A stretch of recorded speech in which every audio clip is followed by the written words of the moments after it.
ხო ბატონ შაქარაშვილი ხართ? თქვენ ხართ მონა. ოლიგარქის მთავარი პროპაგანდისტი ვატო შაქარიშვილი წყობიდან მას შემდეგ გამოვიდა, რაც მთავარი ახის ჟურნალისტმა მას კითხვა მხარდამჭერი ფონდების დაყადაღების გამო დაუსვა და უთხრა, რომ მონაა.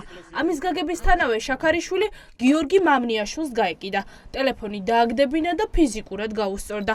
ღია ანგარიშსწორების მიუხედავად შაქარიშვილი პოლიციას არც კი გამოუკითხავს. გიორგი მამნიაშვილი კი ტვინის შერყებით და დაბეჟილობებით ამ დრომდე კლინიკაში ექიმების მეთვალყურეობის ქვეშ რჩება. როგორც გამოკვლევების შედეგად დადგინდა, მაქვს ტვინის შერყევა. თელეგრამის განმავლობაში კლინიკის გარე პერიმეტრზე ტიტუშკები იყვნენ მობილიზებული, საავადმყოფო ყავდნენ კრუგს გარშემო, დადიოდნენ. შიგნით შემოსვლის რამდენიმე მცდელობაც ჰქონდათ. ვატო შაქარიშვილის კაი კაცობა კი ვიცით, თავის დროზე ფონდები მას მისი საჩუარის გამოდაყადაღდა და ათობით და ასობით ჯანმრთელობის პრობლემების მქონე ადამიანი დარჩა ფინანსური სახსრების გარეშე, იმ სახსრების გარეშე, რომელსაც ფონდი აწვდიდა და ფონდი უფინანსებდა. შესაბამისად გიმიშთა პროტესტის ხსნობა და დაუძახე მონა, რის შემდეგაც გადავიდა ვატო შაქარაშვილი ძალადობაზე, ფიზიკურად გამისწორდა, სახეში დამარცხა დაახლოებით ძლიერად 5-6 ნაცემი ჟურნალისტი ამბობს, რომ მის დასაშინებლად რეჟიმმა კლინიკაში გვიან ღამით ტიტუშკები გაუშვა. პირდაპირ მტკიცებულებების მიუხედავად გომელაურის პოლიციას რეაგირება არაფერზე მოუხდენია. ჟურნალისტი პოლიციის განყოფილებაში საკუთარი ინიციატივით მივიდა. არასასურველი ჩვენების მიღების შემდეგ კი იურისტებს დარჩათ განცდა, რომ გომელაურის გამომძიებლები დეტალებს ზემდგომებთან ათანხმებდნენ.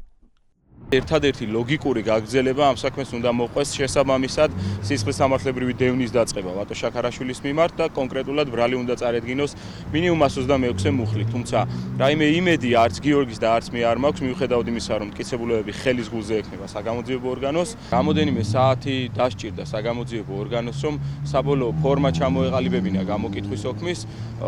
სავარაუდოდ მიდიოდა რაღაც ტექნიკური დეტალების დაზუსტება, არ ვიცი ვისთან, როგორ, რა ფორმით, თუმცა ჩვენება მივეცით 2 საათის ფარგლებში და დაახლოებით ამას პლუს კიდე 2 საათი ვიყავით სამმართველოში, არ ვიცით რას ველოდებოდით. პოლიციამ მოძალადეები გოგა ხაინდრავა და ვატო შაქარიშვილი სახლში ისე გაუშვა, რომ ერთი კითხვაც კი არ დაუსვამს. თუმცა კითხვებზე პასუხების მისაღებად ხაინდრავას აქტივისტებმა სახლში მიაკითხეს. ოლიგარქის პროპაგანდისტს მონა ეძახეს და კვერცხები დაუშინეს. რომელი მთავრობაც მოვა, ყველა მთავრობის მონაა და აკეთებს იმას, რაც ყოველთვის ყველგან მიუღებელი იქნება რა. თვითონ თავის გამოყოფა ვერ გაბედა გარეთ, როგორც ნახეთ, ქალბატონი გამოუშვა, არ ვიცი ეს დედა იყო მისი, ცოლი იყო, თუ არ ვიცი ვინ იყო, წყლის ჭავლის აღარ გვეშინია შლანგებით, ვის აშინებენ, რავი ვერ ხვდები რა. როგორც ჩანს, ამ პროტესტის შემდეგ ხაინდრავა წყობიდან გამოვიდა და დღეს ვატო შაქარიშვილთან ერთად კვლავ პარლამენტთან დაბრუნდა. ძვლებში დამტვრობით ემუქრებოდა იმ ახალგაზრდებს, ვინც გასულ ღამეს სახლთან მივიდნენ და დისკომფორტი შეუქმნეს. რამდენიმე ახალგაზრდა შაქარიშვილი დღესაც ფიზიკურად გაუსწორდა, მათ შორის ქალებსაც. ჩემს მიმართ იყო, რომ უბრალოდ ძვლებში დაგამტვრევო, ჩაწია კამერა და ესეთი სიტყვები ხელში მეცა და ხელი გამარტყა რა და ამის შემდეგ აიწია ჩხუბი. ამ დროს ქვემოდან ქაშვეთის მხრიდან მოვარდა გოგა ხაინდრავაც და არც გოგოები დაინდეს, ჩემკენ იწევდნენ. ხელი დამარტყა მეც, ვატომაც და გოგა ხაინდრავამაც დამარტყა ხელი და ვიდეოებში ჩანს ეს ყველაფერი. ვატო ამბობდა, რომ საოცრად იყო მოსული და ეკლესია არ უნდა წაგვებილწა თურმე, რაზეც უპასუხე, რომ ეკლესიაში ალბათ იმ ბავშვებზე საოცრად იყო მოსული, რომელსაც ბოლო იმედი გამოაცალა ხელიდან ნანუკას ფონდის სახით. უკვე მეორე დღეა, ღია ძალადობის მიუხედავად გომელაურის პოლიცია არაფერზე რეაგირებს. ორივე საქმეზე წესით გამოძიება მთაწმინდის პოლიციას უნდა დაეწყო, თუმცა არც ერთ ეპიზოდთან დაკავშირებით პოლიციას ამ დრომდე არ გამოუკითხავს არც ვატო შაქარიშვილი და არც გოგა ხაინდრავა. შაქარიშვილი ხომ არ იყო გამოკითხვაზე ხოლმე ყველაფერზე გიპასუხებენ მან პრესიდენტს მიმართეთ, გამოეთხოვეთ გამოძიების მასალები, გაეცანეთ. გამოძიება თქვენმა განყოფილებამ დაიწყო, ხო? და გიორგიც გუში თქვენთან იყო კი, ბატონო. მოსული. მაგას კი დასტურებს. კამერები დაათვალიერეს თუ არა თქვენმა ათვალიერებდნენ კოლეგებმა? სავარაუდოდ, მაგრამ მე ვერ გიპასუხებ. 8-9 აპრილს აქტივისტებმა დიდი აქციები დაანონსეს. როგორც ჩანს, რეჟიმი ამ ფაქტმა ძალიან შეაშინა. ამიტომ გასულ ღამეს ქუჩაში გამოსულ ახალგაზრდებს დიდი დაშინების სერია მოუწყეს.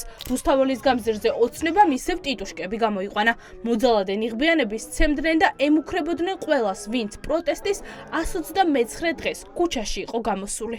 გოგოს ურტყავდა ორი კაცი, ქართველი ახალგაზრდა კაცი, წარმოუდგენელი ამბავი იყო. მთელი უბედურება ის არის, რომ ამ დროს უკანა ფონზე იდგა პოლიცია, აი საერთოდ არანაირი რეაგირება არ ჰქონდათ. უამრავი პოლიციელი იდგა, უამრავი რა, ალბათ 1-15 პოლიციელი იდგა და უყურებდნენ და იმას აკონტროლებდნენ, რომ აი ეს მომიტინგე ბავშვები რომ მოდიოდნენ, ვინ სად გადაკვეთდა გზას, რომ ჯარიმა გამოეწერათ მერე. პოლიცია დუმს, მოძალადე ჯგუფებს ბოლომდე მწვანე შუქი აუნთეს რომ იძალადონ.